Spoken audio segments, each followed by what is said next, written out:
ਗਲਾਸੇ ਦੇ ਵਿੱਚ ਪਾ ਕੇ ਦੇ ਦਿਓ। ਹੈਗਾ ਲਿਫਾਫਾ? ਨੋ ਪੂਰੇ ਨੋ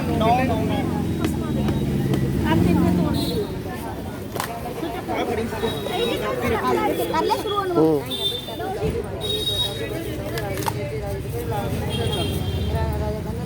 जय भोलेनाथ जय अच्छा कितने का बात जो साथ ही बढ़िया हेलो सुक्का लिया मैं कोई गल नहीं बढ़िया करे बढ़िया करे आंटी के बांधे 9 तक बन दो हां बन 9 तक आ पांच लवी अज कालू क्या मशहूर करना नाले वीडियो बनती है।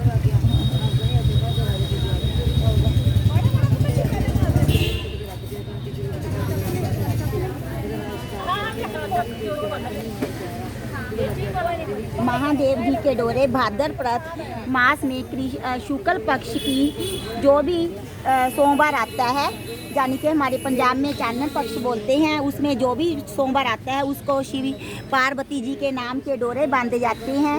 और ये कार्तिक मास के बाद चानन जो शुक्ल पक्ष का जब सोमवार आता है तब खोले जाते हैं। तब ये डोरा शिव जी को अर्पण करके उनको प्रसाद रूप में ज्वार का भोग, ज्वार के आटे की चूड़ी बनाकर ये धागे उनको अर्पण किए जाते हैं। यह पुत्र प्राप्ति के लिए, परिवार की उन्नति और मंगल कामना के लिए व्रत किया जाता है। उस दिन जिस दिन ये डोरे माघ मास में तो खोले मगर मास में खोले जाते हैं, तो शुक्ल पक्ष के सोमवार को तो उस दिन ज्वार का ही भोजन किया जाता है। तो इसकी एक प्राचीन कथा भी है। वो कथा इस प्रकार है कि एक दिन एक राजा घोड़े पर सवार होकर कहीं जा रहा था। रास्ते में उसने बहुत सी औरतों को भाद्र पक्ष के शुक्ल सोमवार को कथा पढ़ते हुए और शिव जी की पूजा करते हुए देखा। तो उसने औरतों से पूछा कि आप ये सभी लोग इकट्ठे होकर क्या कर रहे हैं। तो एक महिला ने जवाब दिया कि इस दिन शिव शंकर भोलेनाथ जी के नाम का डोरा बांधा जाता है। वह पूछने लगा कि इसके बांधने से क्या फ़ायदा होता है। तो औरतों ने जवाब दिया कि जो भी मन में मंगल कामना हो, संतान ना हो, घर में धन धान्य ना हो, तो उसकी प्राप्ति के लिए यह व्रत किया जाता है। राजा के भी कोई संतान नहीं थी। उसने कहा कि हमें भी एक डोरा दे दो। तो महिलाएं कहने लगी कि अगर हमारे पास ज़्यादा डोरा हुआ तो हम आपको दे देंगे। तो राजा ने वहाँ बैठकर कथा सुनी और जब औरतों ने अपना व्रत संपूर्ण किया, डोरा बांधा, तो एक डोरा देवयोग से वहाँ बढ़ गया। तो उन्होंने वो डोरा राजे को दे दिया। राजा के कोई संतान नहीं थी। उसने वह डोरा घर जाकर अपनी रानी को देते हुए कहा कि रानी ये डोरा बांध ले, इससे हमें पुत्र की प्राप्ति होगी। तो रानी ने कहा कि राजा को क्या हो गया है, ऐसे फजूल में ही बातें कर रहा है। उसने वह डोरा निकट पड़े एक वृक्ष पर फेंक दिया। जब फेंक दिया तो वह वृक्ष सूखा हुआ था, वह हरा भरा होने लगा और राजा का राज्य भाग सब नष्ट हो गया। उधर सारे राज्य भाग में काल पड़ गया। सभी ओर से आपते आ गई। तो राजा ने रानी से पूछा कि क्या बात है, लगता है कोई देव क्रोध है हमारे ऊपर, तो हमें जहाँ से चले जाना चाहिए। राजा और रानी वहाँ से सारा अपना राजपाट छोड़कर वहाँ से निकल पड़े। जाते जाते राजा को रानी को भूख लगी, तो उन्होंने एक निकट के तालाब से मछली पकड़कर उस मछली को खाना चाहा, परंतु देव की क्रोधि के कारण वह भुनी हुई मछली भी तालाब में ही चली गई। तो राजा ने कहा कि हमारे ऊपर तो किसी देव की बहुत ही ज़्यादा क्रोध है। तो वहाँ से भी वह दूर चले गए। जाते जाते रानी ने कहा कि मैं नज़दीक ही मेरा मायका है, मैं वहाँ पर अपने भाई से मिलकर आती हूँ।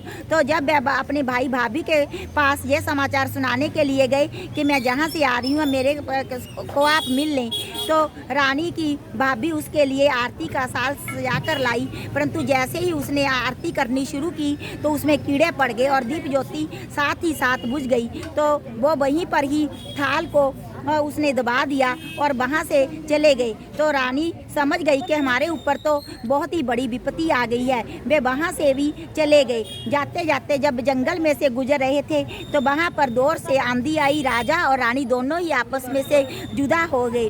तो राजा तो वहाँ से दूर निकल गया जंगल में, और ऐसे ही रानी भी भटकते भटकते एक जंगल में आ गई। वहाँ पर एक ऋषि की कुटिया थी और वहाँ पर उसने जाकर कुटिया का दरवाज़ा अंदर से बंद कर लिया और ऋषि से से जब ऋषि भिक्षा करके वापस आए तो वह पूछने लगे कि कौन हो। तो रानी ने अंदर से आवाज़ दी, कोई भूत नहीं, प्रेत नहीं। तो मैं कोई भूत प्रेत नहीं हूँ, मैं तो विपदा की मारी हुई एक औरत हूँ। तो संत ने कहा कि आप दरवाज़ा खोलिए। तो रानी ने कहा कि पहले आप मुझे 3 वचन दीजिए, जब आप 3 वचन देंगे तब मैं दरवाज़ा खोलूँगी। रानी ने कहा कि आप मुझे पुत्री बनाकर रखेंगे और जब तक मैं चाहूँ तो आप मेरे को जहाँ से जाने के लिए नहीं कहेंगे। तो साधु ने कहा कि सत्यावचन। तो रानी वहाँ पर उसकी पुत्री बनकर रहने लगी। तो अगले वर्ष फिर भाद्रपद में धागे आए तो उसने अपने साधु से बोला कि मैं डोरे बांधूंगी, क्योंकि रानी को तो अंदर से ही ये बात को चोट रही थी कि शिव भगवान की कृपा के कारण ही ऐसा हुआ है। उसने भगवान जी के डोरों का निरादर किया है। तो उसने डोरे बांध लिए और जब खोलने का समय आया तो कार्तिक मास की पूर्णमासी के पश्चात जब अगले मास शुक्ल पक्ष में सोमवार आया तो उसने कहा कि आप मेरे लिए ज्वार के आटा ले आई। तो उसने राजे के पास जाकर कहा कि राजा, साधु ने राजे के पास जाकर कहा कि मुझे ज्वार का आटा भिक्षा में चाहिए। तो राजा पूछने लगा कि क्या बात है। तो उधर क्या हुआ था कि राजा भी भटकते भटकते एक राजा की नगरी में थक हार कर किसी राजा के दरवाजे के आगे सो गया। तो उन्होंने ये घोषणा कर रखी थी कि जो भी व्यक्ति पहले आकर दरवाजे के पास मिलेगा उसे इस राज्य का भार सौंप देंगे, राजा बना देंगे। जो पहरेदार थे वो भटकते हुए राजा को पकड़कर ले गए और उसे बताया कि यही सबसे पहले हमें तो मिला है, तो उसे राजा बना दिया। इस प्रकार वही राजा था जिसके पास साधु भिक्षा के लिए गया था। जब उसने सुना कि ज्वार के आटे का, तो राजे को अपनी पिछली बात याद आ गई। उसने पूछा कि आपने ज्वार के आटे का क्या करना है। साधु ने उत्तर दिया कि मेरी एक धर्म की पुत्री है। तो उसने आज डोरे खोलने हैं शिव भगवान के, उसने लिए मुझे आटा चाहिए। तो साधु ने कहा कि आपको क्या इससे प्रयोजन है। तो राजा ने कहा कि मैंने भी शिव शंकर भगवान के डोरे खोलने हैं, परंतु मेरे को कथा सुननी है। तो साधु बोलना कि मैं अपनी पुत्री से पूछ कर बताऊंगा कि क्या वह पर पुरुष को कथा सुनाएगी कि नहीं। तो वह अपनी पुत्री के पास घर जाकर पूछने लगा कि क्या तुम राजा को कथा सुना दोगी। तो उसने कहा कि पिताजी आप हाँ कर दें, कथा सुनाने में क्या हर्ज है, ये तो पुण्य का कार्य है। तो हम आपस बीच में कपड़ा पर्दा कर लेंगे। तो राजा साधु उस राजा के पास गया और उसे अपनी बेटी के कथा सुनाने की हाँ वाली बात बोल दी। तो अगले दिन राजा कथा सुनने के लिए आ गया। तो जब कथा पढ़ रहे थे तो बीच का पर्दा उठ गया। राजा ने अपनी रानी को पहचान लिया और पहचान कर कहा साधु से कि ये ही मेरी पत्नी है। साधु ने कहा कि ये मैं कैसे विश्वास करूं कि ये मेरी पत्नी है। तो राजा ने सारी बात बता दी कि कैसे कैसे हमने शिव शंकर भगवान की कृपा के कारण हमारा राज्य बाटा उजड़ गया था और हम घर से अनाथ होकर दर दर भटक रहे थे। तो उस साधु को विश्वास हो गया। उसने कहा कि अब आप ले जा सकते हैं। तो अगले दिन राजा अपनी रानी को आदर के साथ अपने राजमहल में ले गया, उसे सिंहासन पर अपनी रानी के रूप में बिठाया और दोनों खुशी खुशी रहने लगे। तो जब वो तो राजे ने कहा कि अब हमें अपने प्राचीन राज्य में ही लौट जाना चाहिए। दोनों अपने प्राचीन राज्य की तरफ लौटने लगे। रास्ते में रानी ने कहा कि अब मैं देखती हूँ कि जो मेरी भाभी को भी मिलती जाती हूँ, अब हमारे पर देव को शांत हो गया है। वो अपने मायके में भाभी को संदेशा भेजती है कि मैं आपसे मिलना चाहती हूँ। भाभी फिर आरती से आकर आती है तो अब ठीक ठाक आरती करती है और जिस थाल को वह दबा गई थी मिट्टी में, वहाँ सोने चांदी हीरे जवाहरत जगमगा रहे होते हैं। और जहाँ पर उन्होंने मछली भूनी थी वह तालाब सूख गया था, वह मछलियों से लबालब भरा होता है। राजा समझ जाता है कि अब हम पर भगवान शंकर जी की कृपा है, हमारे पर जो देव कष्ट हुआ था, देव कृपा हुई थी, वो शांत हो गई है। दोनों खुशी खुशी अपने राज्य में आ गए। हे भोलेनाथ, इस प्रकार शिव शंकर भगवान उन पर कृपा करी। उसी प्रकार हम सभी गृहस्थी लोगों पर मंगल कामना अपना आशीर्वाद बनाए रखना और धन धान्य से हमारे घर में वृद्धि करना। वो शंकर भगवान की जय।